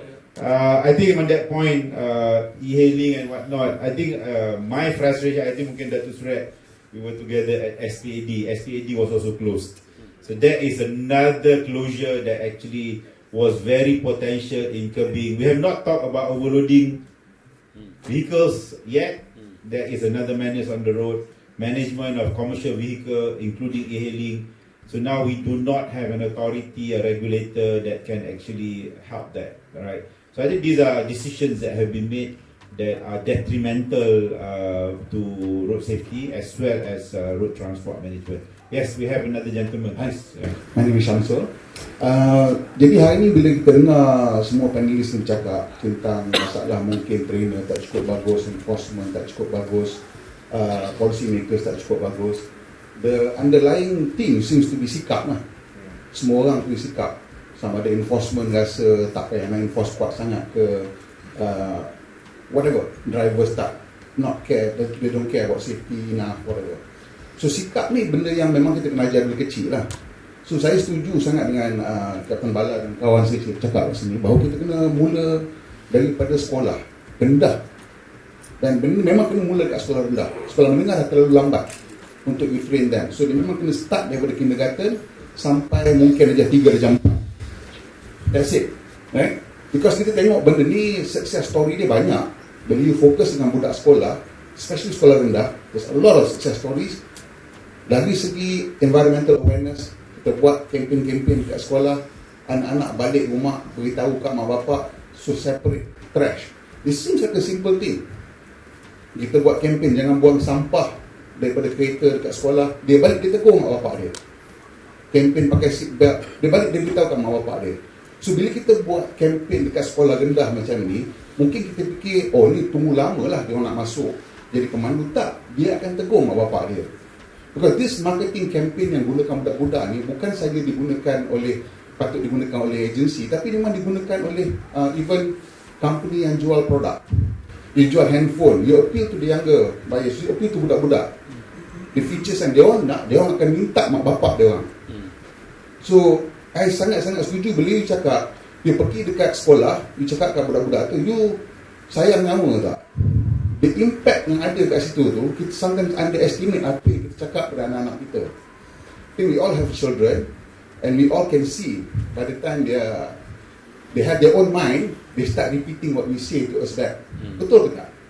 Sometimes we say this like 5, 6, 7 years ago, they repeat balik. Kita tahu itu apa yang kita cakap because you can really feel it. So I think I very much agree. Kita kena bottom up, but focus on very young children. Kalau kita tak boleh ada separate subject, kena allocate extra time, then we should at least try to make sure that every school has a road safety week every year. Kena ada untuk sekolah rendah habis. Thank you. We have one, maybe last two hands there. Oh, banyak pula. Kita punya panel senyap je. Okay. Assalamualaikum, selamat pagi. Saya Harun daripada Malaysia Road and Transportation Safety Association. So, saya ada 3 perkara. Pertama, saya setuju dengan Datuk Razak kata tadi, bila penunggang motosikal, terutama yang kecil, bila dia nak keluar ataupun nak berasingan dengan kenderaan lain, so dia akan menggunakan alat kemasan. So bila berlaku kemalangan, soalan yang akan ditanyakan, polis akan menyalahkan kepada pengguna motosikal. Kenapa lalu kemasan? Sebab kita punya mentaliti kita nak murahkan risiko dengan kenderaan lain. So bila kita kat situlah salah satu cabaran. Dan saya setuju kalau diasingkan kenderaan lain di antara pilihan besar yang kita. Itu perkara yang pertama. Perkara yang kedua adalah macam Dr. Suri cakap tadi, hujung tahun tidak akan menerima diskaun berkenaan dengan saman. Saya totally tak setuju sebab itu tidak mengubah sikap. Dia akan meneliti tapi hujung tahun kita akan ada diskaun. Jadi cadangan saya menggunakan sistem kejarah. Kan, kejarah itu perlu diaktifkan semula. So hujung tahun bila kejarah tu permakahan tu maintain, so mungkin some reward boleh diberi oleh kerajaan, mungkin saya tahu free untuk regulation kemungkinan kan. Itu adalah perkara yang kedua. Perkara yang ketiga berkenaan dengan syllabus macam Cik Marwan beritahu tadi lah.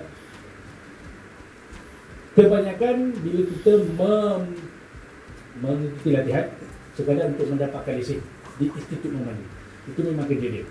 Tapi selepas 2 tahun untuk melepaskan P itu, cadangan saya perlu diadakan latihan semula. Dari segi adakah dia orang faham ataupun tidak dalam menangani ataupun memahami berkenaan risk di atas jalan raya. Sebab saya juga adalah daripada MRTC dan saya juga bekerja di industri.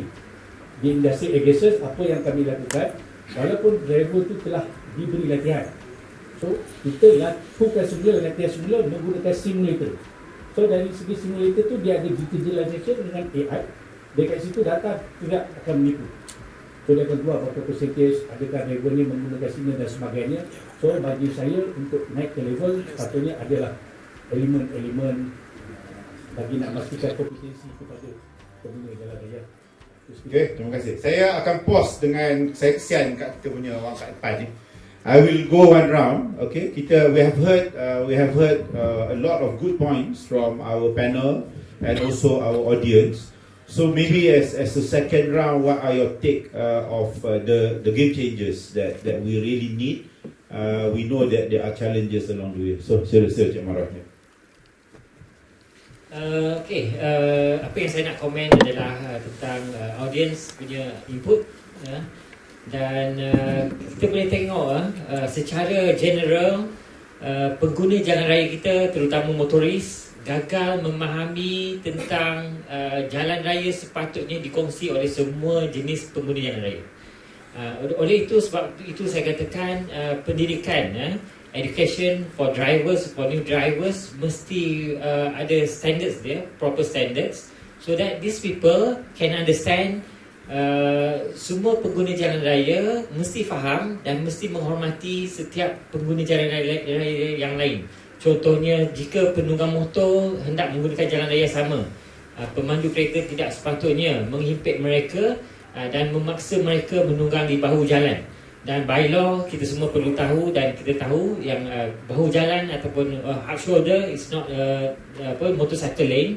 Dan sememangnya penunggang motosikal pun perlu tahu dan ada skill yang baik, seperti mana macam ada satu audiens cakap, untuk menunggang kenderaan, memandu kenderaan, dia perlu ada ilmu pengetahuan yang baik dia perlu ada kemahiran yang baik, dan yang paling penting sikap yang baik lah. So itu ada 3 kriteria yang sangat penting, yang mana bagi saya kurikulum yang ada sekarang ni masih belum mencapai tahap itu, untuk mendidik pengguna jalan raya supaya memahami dan berkongsi jalan raya antara semua pengguna jalan raya lah. So itu saya punya respon. Terima kasih. Sila, Dr. Ramli. Hello, yeah. I agree with our friend here just now mentioned about starting from schools, from the secondary, primary school. Totally agree with that. And to have a road safety week in every school is actually a very good idea. I think we should seriously think about that. Yeah.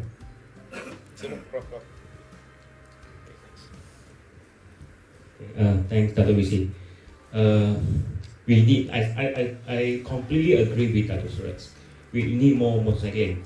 Even though according to our study, that when we come to one level of income per capita, okay, we will see that our motorcycle rates will reduce. But we cannot wait until that day to come and without doing anything. So maybe many people will think that, okay, motorcycling maybe is quite costly. We need to maintain. But you think about life. Okay, one life is equivalent to 3 million according to our 15 years ago study. So now I believe that is more expensive than 3 million.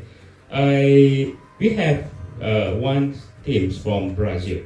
They came to Malaysia purposely, all the way from Brazil, Sao Paulo to Malaysia. And the purpose is they want to look at our motorcycling.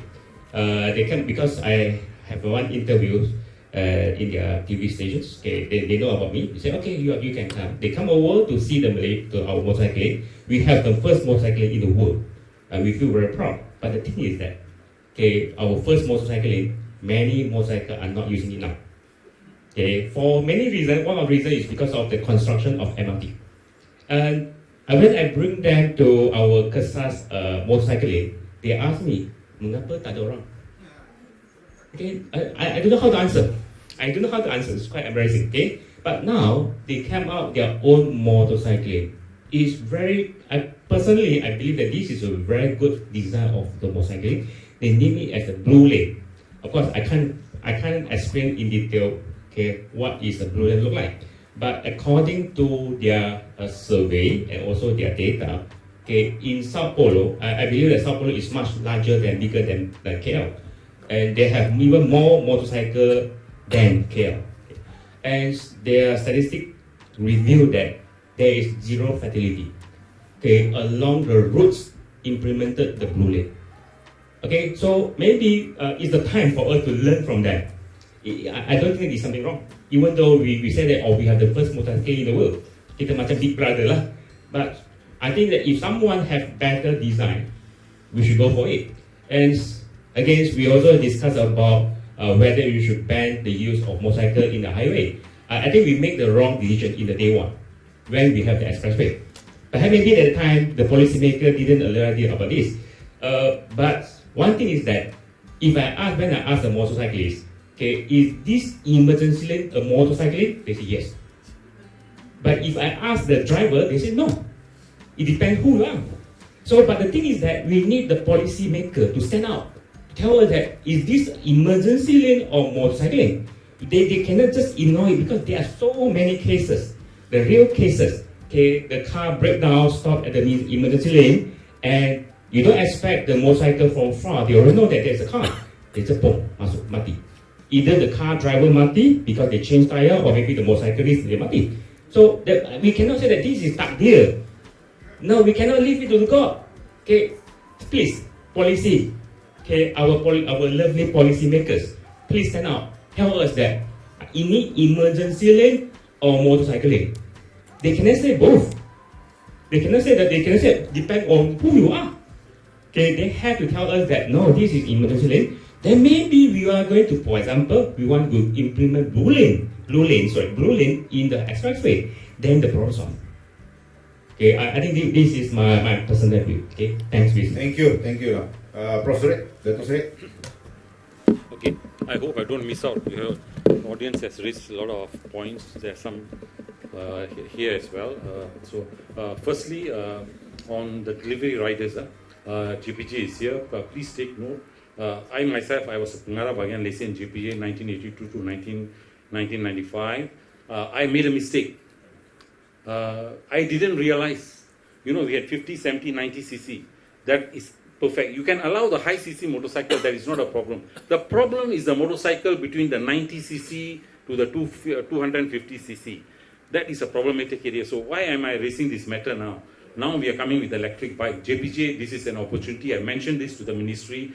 For instance, we can make it compulsory for all the delivery riders to only use e-bikes. And we can limit the e-bikes to maximum 90 cc. This should be done.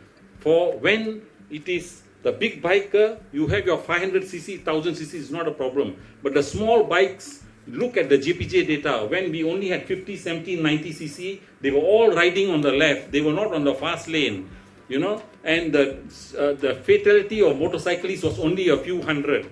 Tak sampai 1,000 pun. So as the higher cc Kapchai came in, is when the fatality went up and up and up and up. So now we have a game changer moment. MITI, I know, is pushing to have higher cc e-bikes. So I have cautioned Ministry of Transport that we have the VTA and not to approve VTA for higher cc electric motorcycle. Above 250 cc, okay. But we must have a clear vision that the small bikes are be on the left lane, and and their purpose is mobility and safe mobility. Okay. So the delivery riders, there's an opportunity to limit them to use e-bikes. Okay. On the curriculum.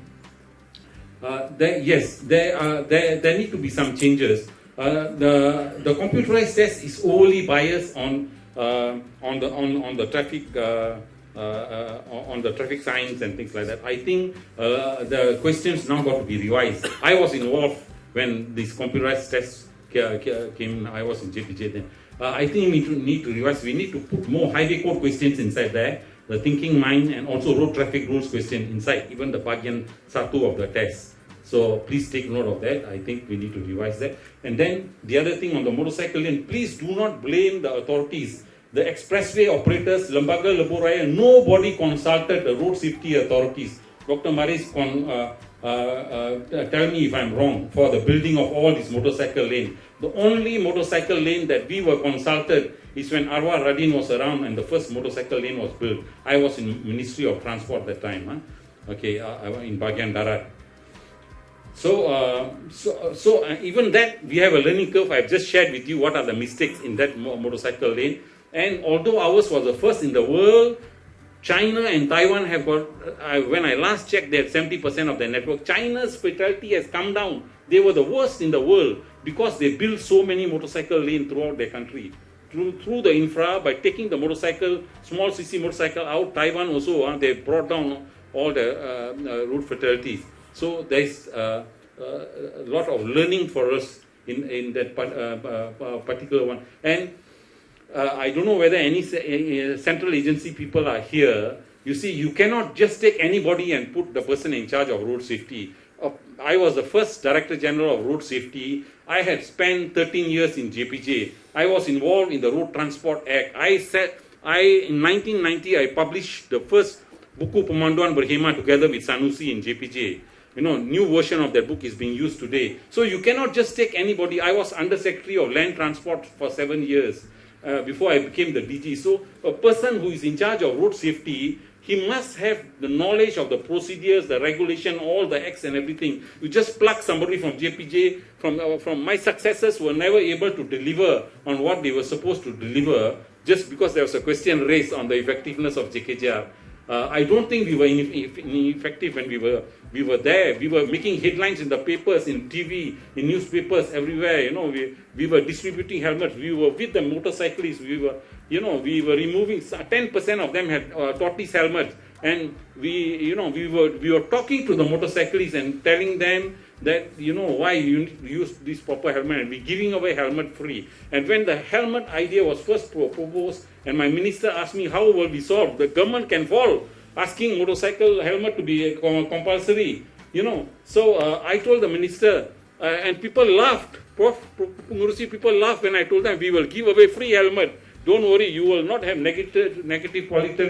And we did precisely that. We ended up distributing 1.5 million helmets, get Toyota, get Proton, get everybody to come in. And I personally, as the KP, I was on the streets 2 to 3 days a week with my people and asking my state directors to do it. And I had put what the state director is supposed to do. I made new people who were state directors of JKJR. I trained them for interview on TV, radio, newspapers, and made it compulsory for them to be doing all that. And people remember this first, but these pengaras were transferred out, and then other new people were brought in. You see, and when new people are brought in, then Ministry of Transport should have had a program to sensitize them on safety. This was not done. Thank you. Thank you. Sounds of frustration there from mantan KP. Okay, we have all our frustration. Captain Bala, please, let's wrap up from our part and then we can move on. I totally agree with the Brotherhood. We have to dig the JKJR from the grave and bring back. But we need to kick out all the director yang pakai because they do nothing and they're collecting salary. I agree with you. People with passion don't work for salary. We work for work first. So I agree with the Brotherhood. And then we need to have NGOs inside JKJR to be the decision maker.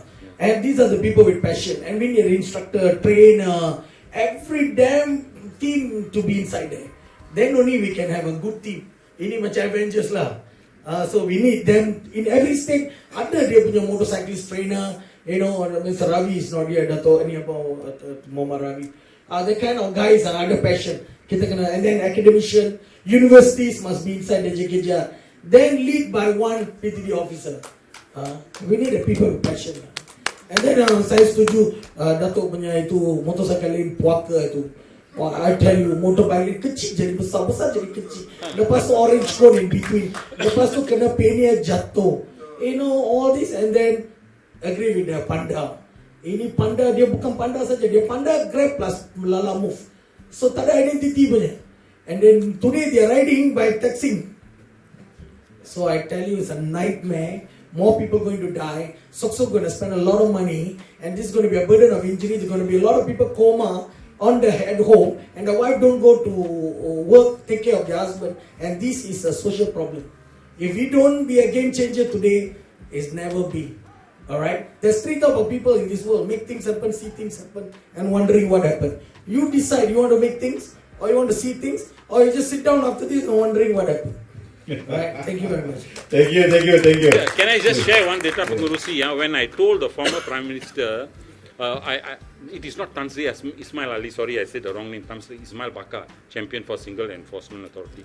When I shared with the former Prime Minister Tan Sri Muhyiddin, and I proposed a motorcycle lane to him, and I showed him the data of Jabatan Kebajikan, out of the 640,000 people who are the OKU card holders that time, about 4 years ago, 280,000 were youngsters as a result of motorcycle accident, and below, in the age 35 and below and all. He got a shock. He said, this is true. And I asked my Myros people to verify the data that this is from Jabatan Kebajikan. This is how serious the matter is. And the second thing I want to mention, in a lot of our hospitals, people who get this motorcycle injury capture, they wait for their SOXO claim. They don't even have money to replace put metal in and all that. They wait for they are just lying there in the emergency department waiting for their SOXO approval.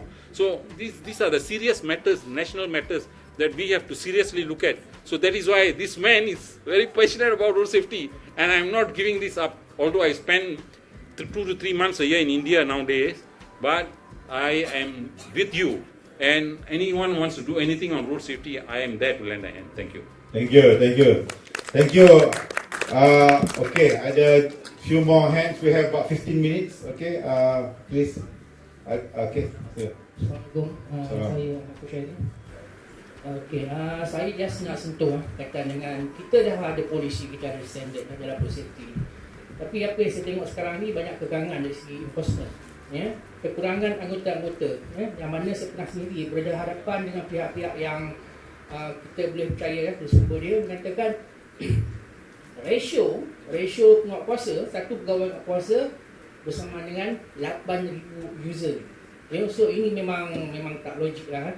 So itu dari pihak yang satu jabatan itu saya gunakan JPJ lah. Okey. Jadi apakah tindakan? Memang kita ada teknologi AI boleh bantu lepas ni, tapi buat masa sekarang ni, ya, jarak masa nyawa semakin banyak yang terkorban. So sepatutnya ada satu tindakan ataupun mungkin pelepasan daripada pihak kerajaan untuk menambah anggota-anggota pemerkosaan ni, untuk melaksanakan tugasan mereka lah, untuk penambahbaikan. Okey, terima kasih. Okey, sila. Lepas tu Dr. Iskandar. Assalamualaikum. Saya Amadi Munir Ahmad, Presiden Persekutuan Persatuan Basikal Malaysia. Saya nak merujuk kepada lane basikal di tengah bandar, sebab kita bersekolah memang jalan tengah bandar. Lorong kenderaan berat dicuri oleh basikal lane. Bila saya terpaksa bawa bas di tengah bandar, bawa budak sekolah, saya terpaksa duduk di tengah-tengah dua lane. Kalau saya duduk di lane tu, saya akan geser kereta sebelah sana, motor mungkin akan terjejas. Itu antara yang saya rasa kita terlampau ikutkan basikal lane di tengah bandar. So kita buat lane tengah bandar, tapi lane sebelah kiri itu untuk kenderaan berat. Kita tak boleh masuk lane kanan. Tapi lane kiri itu tak cukup untuk satu kenderaan berat. Satu lagi di highway, lorong kecemasan adalah lorong yang paling tak selamat. Pengalaman saya sendiri, memang kalau duduk di lorong kecemasan, jangan duduk di lorong kecemasan, duduklah atas bukit kat tepi tu ke. Itu antara yang paling selamat. Sebab bas saya kena langgar dekat Kuala Kangsar, 1,5 kaki daripada lane highway, tapi kena langgar juga. Jadi satu lagi tentang lorong motosikal, Datuk. Saya orang Batu Pahat. Batu Pahat saya dimaklumkan kemalangan motosikal maut yang paling tinggi dalam Malaysia. Lorong motosikal ada dua di dalam Batu Pahat Hitam dan Batu Pahat Pontian.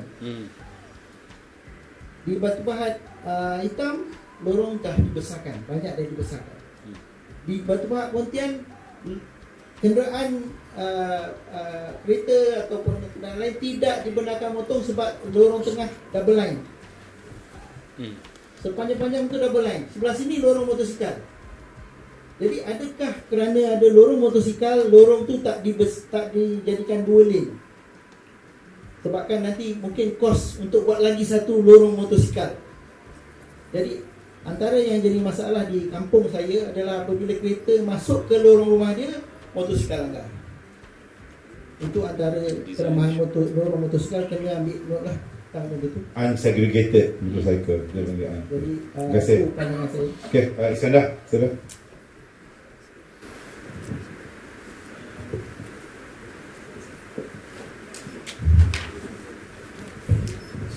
Assalamualaikum.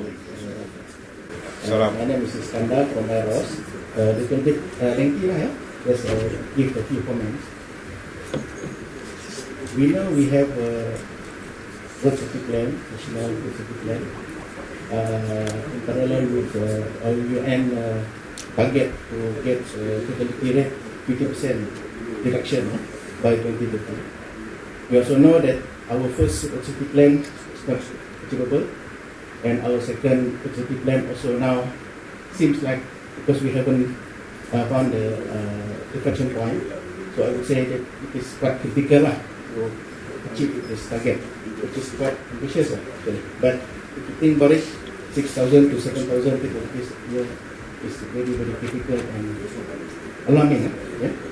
So saying that, when we check on the first road safety plan, the result of it, most of the when we assess it, most of the problem is that it were many of the recommendations were not being implemented due to lack of manpower, number two, lack of budget. Same like it related with many comments just now. Yeah. So I would like to. We can say that we need a serious action. We talk about game changer. We need to be really serious. Number one, we should have the suggestion. We don't have Road Safety Act. We have Road Transport Act. We don't have Road Safety Act. In some developed countries or some developed countries which has achieved this reduction of number of fatalities, they have this road safety or road traffic safety act. And then even some of the countries like Australia, they have Minister of Road Safety. In some states, not the country, the state itself. Which maybe you can think something about it. With this act, then maybe something can be done. Because when we talk of road transport act, I'm sorry, Jackie James, not talking about the witness of Jackie, but we understand so many purposes, so many work scopes of JPJ. Even police also tak take tolong jenayah apa semua. So road safety sometimes dia tenggelam, so-called dia tak nampak. Even some of the officer ataupun implementer dekat JPJ pun nak ask about road safety pun dia tak nampak kita buat roadblock untuk road safety kan. Dia tak nampak perbezaan kepentingan road safety punya action. So that's why if we have this road safety act, maybe we have some special team as commented by our friend just now. Okay, we need to have some special team to do solely for road safety. This is an addition for the country. Okay, and then another thing, this road safety act should be part under Prime Minister's Department, as some other developed countries have done this, because we have the problem with cross ministries, as Dato' Farhan have said just now. We have many ministries. We have Minister of Transport, of course, maybe the main stakeholder for road safety. But then how about education? Road safety education, we have our education here. How about KR? Is there any rep from the KR? So many human resource to get all the road safety experts. So if we have this act and we have the team, we can have the cross-ministerial players. Yeah? So we can settle that problem. Number two, we need to cascade this responsibility from the nationwide to localize. This also, Dato' Farhan also mentioned this. Dekat paper yang saya siasat gitu. Cascading the responsibility to the state level. State level pun kena ada dia punya road safety act sendiri. Under the infrastruktur mesti dipulang oleh negeri lah. Up to sampai ke peringkat daerah, kampung. Barulah semua yang terlibat, yang tercita pasal NGO ada semua tadi, baru yang dapat duduk sama-sama and do the comprehensive action. Because road safety is very complex. We have engineering. Engineering ada vehicle, ada road. And then we have education. Education bukan dengan peranan. Campaign, daripada sekolah rendah, menengah, universiti. And then we have also enforcement juga, element enforcement. So all this, maybe, hopefully, if we take it seriously, if we have this road safety act, and we have all the team inside this, and under the Prime Minister Department, atau centralized department, if possible with minister, we have calon kat sini, if possible lah, then maybe we can have this reflection point. Okay. Thank you, Iskandar. Thank you. All right. I think we better wrap up. I thank you very much. I thought that was this warrant for another dialogue lah. So, I think we need to keep the passion burning, and when we get together. But again, we don't want just to talk. We want action. So I hope there have been repertoires around to take note. But maybe if I can, Kang Rai jadi moderator ni Fras juga nak tanya orang lah, kita pun nak cakap lah. So as a conclusion, I think at the end of the day, we have listened to a lot of issues and suggestions. Some of them are of course what we have heard for so many years. I think first thing, game changer yang needs to be changed is the priority of the nation. Priority of the nation. Because without that priority, funding is not there, people are not passionate, people do not do their job. We have problems between ministry and so on. And to achieve priority of this nation is very tough. How do you achieve it? And I think this is where we need to use our creativity in positioning safety as the priority of the nation. Of course, politicians has their role, social activists has their role, media has their role. But I think if we can actually reposition road safety as a priority of the nation, we can make some difference, because it has gone down the list of priorities. Down, I don't know where. Okay, so sekarang ni kalau kita dengar matters in the news also, it is not about discussing, we talk about sampah more than road safety.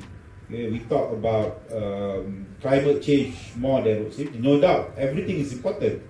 But how do we position that? And of course, not having JKJR, the original JKJR or the supposed to be JKJR, perhaps have not pushed the government. But that was right. You remember during our day, towards the end of our term, the budget also went down. So we saw the decline of it.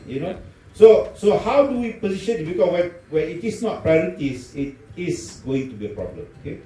Then I think, as for other things, low-hanging fruits, we need to do I think the problem with us sometimes, kita punya master plan, kita punya road safety plan, everything we want to do, alright. But I think now let us focus on things that matters most. Okay. So I can summarize 2: motorcycle concern and future of our competency, the competency of our future riders, which means curriculum review and so on. And unfortunately, we have lost generations.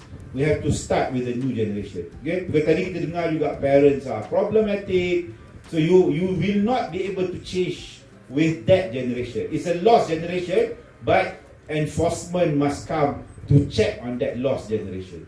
Okay, so enforcement is always there. You cannot undermine the importance of enforcement. Tapi you need that priority. If you don't have that priority, enforcement will never have enough money, enough people, enough will to exercise and improve our perception of being caught. So it is a systematic problem that we have to do. But to me, this is my personal view, and I think it's checked by all of you.